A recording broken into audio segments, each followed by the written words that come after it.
എതിരാളികളെ ഇല്ലാതാക്കി ജയവും പ്രാവർത്തികമാക്കി തുടങ്ങി ബി.ജെ.പി. കോൺഗ്രസ് സ്ഥാനാർത്ഥിയെ അയോഗ്യനാക്കിയതിന് പിന്നാലെ സ്വതന്ത്ര സ്ഥാനാർത്ഥികൾ പത്രിക കൂടി പിൻവലിച്ചതോടെ മോദിയുടെ ഗുജറാത്തിൽ ഒരു സീറ്റിൽ ബി.ജെ.പി. തിരഞ്ഞെടുപ്പിന് മുമ്പേ ജയമുറപ്പാക്കി. സൂററ്റിലാണ് ബി.ജെ.പി. എതിരില്ലാതെ തിരഞ്ഞെടുക്കപ്പെട്ടത്. ഗുജറാത്തിലെ ബി.ജെ.പി. അധ്യക്ഷൻ സി.ആർ. പട്ടേൽ സൂററ്റിലെ ബി.ജെ.പി. സ്ഥാനാർത്ഥി മുകേഷ് ദലാലിന്റെ എതിരാളിയില്ലാത്ത ഉറപ്പായ ജയത്തെക്കുറിച്ച് പറഞ്ഞതിങ്ങനെ: പ്രധാനമന്ത്രി നരേന്ദ്രമോദിക്ക് സൂററ്റ് ആദ്യമായി താമര സമ്മാനമായി നൽകിയിരിക്കുന്നു. 2024 ലോക്സഭാ തെരഞ്ഞെടുപ്പിന്റെ ഒന്നാം ഘട്ട വോട്ടെടുപ്പ് മാത്രമാണ് ഇതുവരെ പൂർത്തിയായിരിക്കുന്നത്. വോട്ടെടുപ്പ് 7 ഘട്ടമായാണ് നടക്കുന്നത്. അതിൽ ആദ്യഘട്ടം മാത്രം കഴിഞ്ഞപ്പോൾ തന്നെ ആദ്യ വിജയം സ്വന്തമാക്കിയിരിക്കുകയാണ് ബി.ജെ.പി. സൂററ്റിലെ കോൺഗ്രസ് സ്ഥാനാർത്ഥി നിലേഷ് കുംബാനിയുടെ പത്രിക ഞായറാഴ്ച വരണാധികാരി തള്ളിയിരുന്നു. നാമനിർദ്ദേശ പത്രികയിൽ സ്ഥാനാർത്ഥിയെ നിർദ്ദേശിച്ചവരുടെ ഒപ്പിൽ പൊരുത്തക്കേട് ജില്ലാ റിട്ടേണിംഗ് ഓഫീസർ സൗരഭ് പർഗി കണ്ടെത്തിയതിനെ തുടർന്നാണ് കോൺഗ്രസ് പത്രിക തള്ളിയത്. നാമനിർദ്ദേശം ചെയ്തവർ പിന്മാറിയതോടെ സൂററ്റിലെ കോൺഗ്രസ് സ്ഥാനാർത്ഥിക്ക് മത്സരിക്കാനാവാതെയായി. ഡെമ്മി സ്ഥാനാർത്ഥിക്കും ഇത്തരത്തിൽ നാമനിർദ്ദേശം ചെയ്തവരുടെ പിന്മാറ്റം മൂലം മത്സരിക്കാനാകാതെ വന്നു. പക്ഷേ ബി.എസ്.പി. അടക്കം സ്വതന്ത്രന്മാരും സൂററ്റിൽ തിരഞ്ഞെടുപ്പിൽ മത്സരിക്കാൻ പത്രിക നൽകിയിരുന്നു. ഇവർ ഒന്നടങ്കം പത്രിക പിൻവലിക്കാനുള്ള അവസാന തീയതിയായ ഇന്ന് മത്സരത്തിൽ നിന്ന് പിന്മാറി ബി.ജെ.പി. സ്ഥാനാർത്ഥിക്ക് വിജയം ഉറപ്പാക്കുകയായിരുന്നു. കോൺഗ്രസ് സ്ഥാനാർത്ഥിയുടെ അയോഗ്യതയും മറ്റെല്ലാ സ്ഥാനാർത്ഥികളും മത്സരത്തിൽ നിന്ന് പിന്മാറുകയും ചെയ്തതോടെ സൂറത്ത് ലോക്സഭാ മണ്ഡലത്തിൽ നിന്ന് ബി.ജെ.പിയുടെ മുകേഷ് ദലാൽ എതിരില്ലാതെ തിരഞ്ഞെടുക്കപ്പെടുമെന്ന കാര്യം ബി.ജെ.പി. ഉറപ്പാക്കിയിരിക്കുകയാണ്. പാർട്ടിയുടെ ഗുജറാത്ത് ഘടകം മേധാവി സി.ആർ. പട്ടേൽ ഇക്കാര്യം പങ്കുവയ്ക്കുകയും വോട്ടെടുപ്പ് കഴിയും മുമ്പേ ഒരു സീറ്റിൽ താമര വിരിഞ്ഞതായി പ്രഖ്യാപിക്കുകയും ചെയ്തു.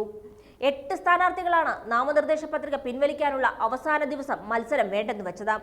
7 സ്വതന്ത്രരും ബി.എസ്.പിയുടെ പ്യാരലാൽ ഭാരതിയും പത്രിക പിൻവലിച്ചു. ബി.ജെ.പിയുടേതല്ലാത്ത എല്ലാ സ്ഥാനാർത്ഥികളും സൂററ്റിൽ നാമനിർദ്ദേശ പത്രിക പിൻവലിച്ചത് അത്ര നിർദോഷമായി കാണാനാവില്ല. ഏപ്രിൽ 22-ന് നടക്കേണ്ട തെരഞ്ഞെടുപ്പിന് മുന്നേ ബി.ജെ.പി. സ്ഥാനാർത്ഥി എതിരില്ലാതെ തിരഞ്ഞെടുക്കപ്പെടുകയും ബി.ജെ.പി. വിജയം ആഘോഷിക്കുകയും ചെയ്യുന്നത് മോദി ഇന്ത്യയുടെ പുത്തൻ മുഖമാണ് ഗുജറാത്തിലൂടെ പുറത്തു കൊണ്ടുവരുന്നത്. കോൺഗ്രസ് സ്ഥാനാർത്ഥിയുടെ പത്രികയിലെ ഒപ്പ് തങ്ങളുടേതല്ലെന്ന് സൂക്ഷ്മ പരിശോധനാ ദിവസമായ ശനിയാഴ്ച നാമനിർദ്ദേശം ചെയ്തവർ നേരിട്ട് വരണാധികാരിക്ക് സത്യവാങ്മൂലം നൽകുകയായിരുന്നുവെന്നതും പല സംശയവും ഉയർത്തുന്നുണ്ട്. മണി പവറും മസിൽ പവറും ഒരുപോലുള്ള ബി.ജെ.പി. ജനാധിപത്യത്തെ കശാപ്പ് ചെയ്യുന്നുവെന്ന് കോൺഗ്രസ് ആരോപിക്കുന്നുണ്ട്. സൂറത്തിലെ സംഭവവികാസങ്ങൾ ജനാധിപത്യം ഭീഷണിയിലാണ് എന്നാണ് സൂചിപ്പിക്കുന്നതെന്ന് കോൺഗ്രസ് നേതാവ് ജയറാം രമേശ് എക്സിലെ പോസ്റ്റിൽ പറയുന്നുണ്ട്. നമ്മുടെ തിരഞ്ഞെടുപ്പ്, നമ്മുടെ ജനാധിപത്യം, ബാബാ സാഹിബ് അംബേദ്കറുടെ ഭരണഘടന എല്ലാം തലമുറകളുടെ ഏറ്റവും വലിയ ഭീഷണിയിലാണ്. ഇത് നമ്മുടെ ജീവിതത്തിലെ ഏറ്റവും പ്രധാനപ്പെട്ട തിരഞ്ഞെടുപ്പാണെന്ന് കൂടി ജയറാം രമേശ് ജനങ്ങളെ ഓർമ്മിപ്പിക്കുന്നുണ്ട്. സൂററ്റിൽ താമര തെരഞ്ഞെടുപ്പിന് മുമ്പേ വിരിയുമ്പോൾ പ്രധാനമന്ത്രി കസേരയിലിരുന്ന മോദി തുപ്പിയ വിഷം കണ്ടില്ലെന്ന് നടിക്കുകയാണ് തെരഞ്ഞെടുപ്പ് കമ്മീഷൻ. രാജസ്ഥാനിൽ പ്രധാനമന്ത്രി നരേന്ദ്രമോദി നടത്തിയ പ്രസംഗത്തിലെ മുസ്ലിം പരാമർശത്തിൽ പ്രതിപക്ഷം നടപടി ശക്തമാക്കുകയും പ്രതിഷേധം കനപ്പിക്കുകയും ചെയ്യുന്നതിനിടെയാണ് പ്രതികരിക്കാനില്ലെന്ന് പറഞ്ഞ് തെരഞ്ഞെടുപ്പ് കമ്മീഷൻ വിഷയത്തിൽ നിന്ന് ഒഴിഞ്ഞു മാറുന്നത്.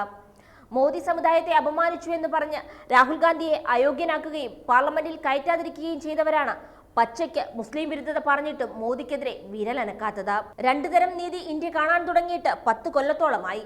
മോദി പരാമർശങ്ങൾ അതിരുകടക്കുമ്പോഴും മൗനം പാലിക്കുന്ന ഇന്ത്യയിലെ സ്വതന്ത്ര സംവിധാനങ്ങൾ രാജ്യത്തെ ജനാധിപത്യത്തെ എന്നേ സംശയനിഴലാക്കി കഴിഞ്ഞു. നുഴഞ്ഞു കയറിയവരെന്നും കൂടുതൽ കുട്ടികളുള്ളവരെന്നും മുസ്ലിങ്ങളെ വിളിച്ച് കോൺഗ്രസ് അവർക്ക് നിങ്ങളുടെ സ്വത്തുക്കളെല്ലാം വീതിച്ചു നൽകുമെന്ന് തിരഞ്ഞെടുപ്പ് റാലിയിൽ പ്രസംഗിച്ച് രാജ്യത്തിന്റെ പ്രധാനമന്ത്രി നീങ്ങുമ്പോൾ മൗനം പാലിക്കുകയാണ് തെരഞ്ഞെടുപ്പ് കമ്മീഷൻ.